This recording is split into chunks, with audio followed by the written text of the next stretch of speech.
Ito naman yung pusa namin. Si Yori. Ito si Wax. Nakulit tong aso eh. Tagal na rin kasing walang kasama dito sa bahay. Ito si Yori, nakuha ko sa ano. Dun sa kainan dun sa Rodix. Kaya Yori pangalan niya kasi binasi ko dun sa paboritong character ni Darlene sa Winnie the Pooh. Si Eeyore.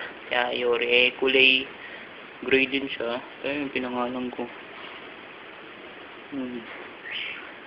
Ito makalit ng asong ito eh. Siya nga yung natitirang aso tsaka yung kulay itim, yung bago. Tapos, sino ba isang pusa? Ayan siya, up close.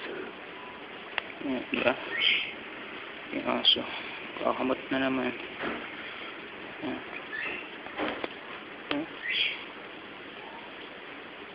Ang kulit eh, no? Hi, Yori.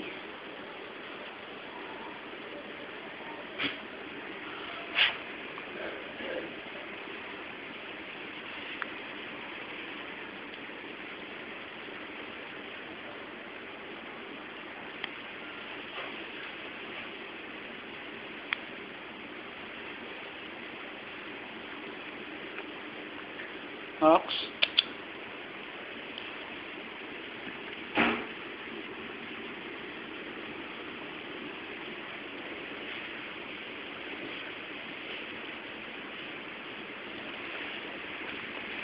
Punta natin isang pusa.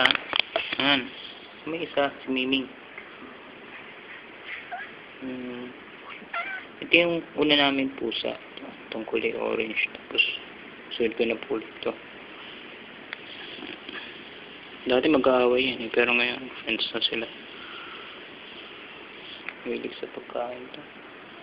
Girl pala to. Tapos yung itim pala. Laki.